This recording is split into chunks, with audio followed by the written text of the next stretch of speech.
مالکن نے نوکر کے ساتھ کام ڈالا۔ میرا نام ارسلان ہے، میں کراچی میں رہتا ہوں۔ میں نے ابھی بی اے کیا ہے، بی اے کے پیپر دیے ہیں۔ میرے گھر میں امی اور میری بہن یاسمین رہتی ہے۔ امی آج بہت پریشان تھی، گھر میں راشن تک ختم ہو گیا تھا۔ میرے ابو کی پولیس کی جاب کی پینشن تو مہینے کے 20 دن کے اندر ہی ختم ہو جاتی تھی۔ میری پڑھائی کے خرچے بھی تو اب بہت پڑ گئے تھے۔ امی نے کہا، ارسلان بیٹا، اب تمہارے پیپر ختم ہو گئے ہیں، تم ایسا کرو کوئی چھوٹی موٹی نوکری کر لو، اس طرح گھر کا خرچ بھی نکلتا رہے گا اور تمہاری پڑھائی کے پیسے بھی جمع ہو جائیں گے۔ میں نے کہا، امی میں کوئی نوکری دیکھتا ہوں۔ کافی دن نوکری کی تلاش کی لیکن نہیں ملی۔ ایک دن امی نے کہا کہ آج میں نے سامنے کی فلیٹ کی مینیجر سے بات کی ہے۔ اس نے کہا ہے کہ ہماری سوسائٹی میں ایک سیکیورٹی گارڈ کی ضرورت ہے۔ تنخواہ بھی بہت معقول تھی اور ٹائمنگ آدھا مہینہ رات اور آدھا مہینہ دن تھی۔ میں نے فوراً سوسائٹی کے مینیجر سے مل کر بات کی اور کل ہی سیکیورٹی گارڈ کی وردی پہن کر بیٹھ گیا۔ جس سوسائٹی میں میں نوکری کرتا تھا وہاں سب کے اوپر میں ایک فیملی رہتی تھی، فل اوور مائنڈ لوڈ سے سب۔ سوسائٹی میں زیادہ گھر نہیں تھے، اس لیے مجھے کچھ ہی دنوں میں سب کا معلوم ہو گیا۔ ان سب گھروں میں ایک گھر مجھے بہت عجیب لگتا تھا۔ فلیٹ کی چوتھی منزل پر عامر صاحب رہتے تھے۔ وہ بہت شریف انسان تھے۔ ان کی اولاد نہیں تھی، بس میاں بیوی ہی تھے۔ عامر صاحب کی کریانے کی بڑی شاپ تھی۔ وہ اکثر مجھے سودا دیتے کہ میرے گھر اوپر پہنچاؤ۔ میں جب بھی سامان دینے جاتا عامر صاحب کے گھر سے کسی غیر مرد کی آوازیں سنائی دیتی۔ میں سوچتا عامر صاحب کی تو صرف بیوی ہے اور کوئی نہیں ہے، پھر یہ کون عامر صاحب کے گھر میں گھسا ہوا ہے؟ عامر صاحب کی بیوی تھوڑا سا دروازہ کھول کر سامان لے لیتی تھی لیکن کبھی اپنا چہرہ نہیں دکھایا تھا۔ میں نے عامر صاحب کو اس لیے نہیں بتایا کہ پہلے میں خود کنفرم کر لوں کہ ان کے جانے کے بعد ان کے گھر ان کی بیوی سے ملنے کون آتا ہے۔ اب میں روز عامر صاحب کے گھر کے باہر چکر لگاتا۔ اکثر اندر سے ہنسنے اور چیخنے کی آوازیں آتی تھی۔ میرا شرم کے مارے برا حال تھا، اس لیے ایک بیوی اپنے شوہر کے ہوتے ہوئے کسی دوسرے کے ساتھ یہ سب کیسے کر سکتی ہے؟ عامر بھائی کے گھر آدمی آتا تھا، وہ سوسائٹی کی بیک سائیڈ کی دیوار پھلانگ کر آتا تھا۔ ایک دن میں نے اس کو آتے ہوئے دیکھ لیا اور جب میں نے اس کو پکڑا تو عامر صاحب کی بیوی نے مجھے دھمکی دی کہ تو نے اس بارے میں کسی کو یا عامر کو بتایا تو تیری نوکری تو جائے گی، ساتھ میں جیل بھی ہو جائے گی۔ میں نے یہ سن کر اس کو چھوڑ دیا اور اپنے کام پر لگ گیا۔ وہ اکثر آتا اور عامر صاحب کی بیوی کے ساتھ گھوڑا گھوڑی کا کھیل کھیلتا اور چلا جاتا۔ وہ عامر صاحب کی بیوی سے بہت چھوٹا تھا۔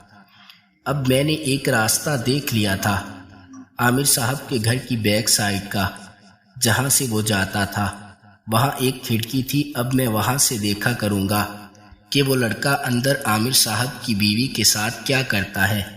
اس بار جب وہ آیا تو میں اس کی آواز سن کر پیچھے کی جانب چلا گیا۔ کھڑکی سے پردہ ہٹا ہوا تھا۔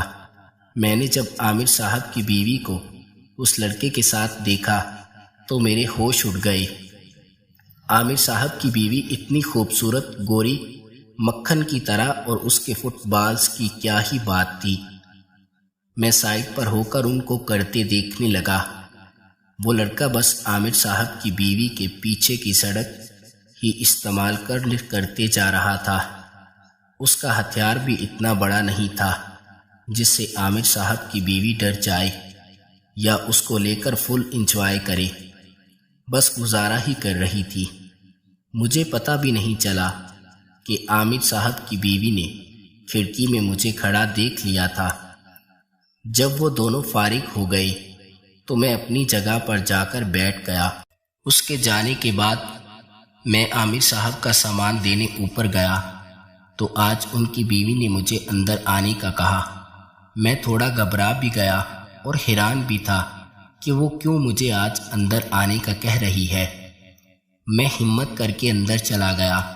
وہ ابھی ابھی نہا کر نکلی تھی، بال گیلے تھے، بالوں کا پانی گرنے سے کپڑے بھی فل گیلے ہوئے پڑے تھے۔ ان کی قمیض کے نیچے کا سب کچھ نظر آ رہا تھا۔ عامر صاحب کی بیوی نے کہا تمہارا بہت شکریہ جو تم نے میری بات مان کر عامر کو کچھ نہیں بتایا۔ پھر انہوں نے مجھے بہت سے پیسے دیے۔ میں پیسے دیکھ کر بہت خوش ہو گیا اور ان کا شکریہ ادا کیا۔ میرا نام روزی ہے، آج سے تم مجھے اس نام سے پکارنا، اور ہاں پیسے چاہیے تو مجھ سے لے لینا۔ میں شکریہ ادا کرنے کے بجائے جانے لگا تو روزی میڈم نے کہا اگر دل کرے تو اندر آ کر دیکھ لیا کرو، کھڑکی سے دیکھنے کی ضرورت نہیں۔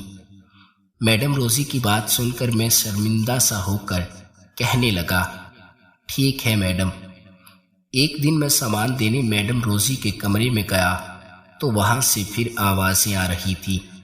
میں نے بیل دی تو میڈم کے اندر سے آواز آئی ارسلان اندر آ جاؤ۔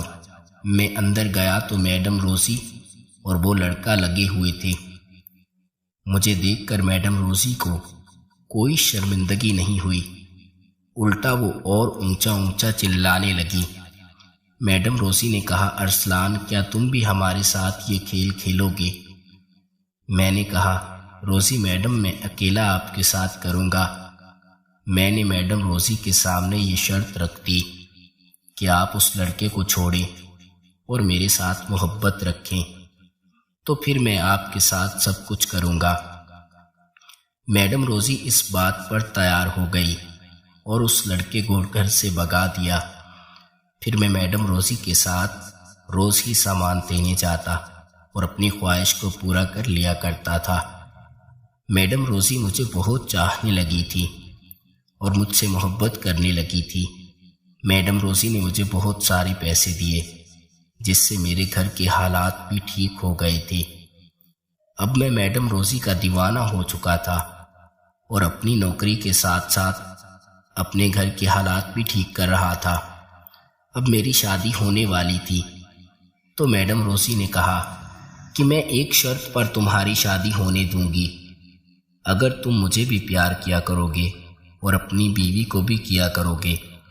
تو میڈم روزی کی اس بات کو میں نے مان لیا اور میڈم روزی کے ساتھ بھی محبت کرنے لگا اور شادی کروا کر اپنی بیوی کے بھی حقوق پورے کرنے لگا۔ مگر جو سکون مجھے میڈم روزی نے دیا تھا وہ سکون آج تک میری بیوی مجھے نہیں دے سکی۔ پتہ نہیں میڈم روزی کو سب کرنے کا پتہ تھا اور میری بیوی انجان تھی، اس لیے میں میڈم روزی کے ساتھ ساتھ اپنی بیوی کو بھی اہمیت دیا کرتا تھا۔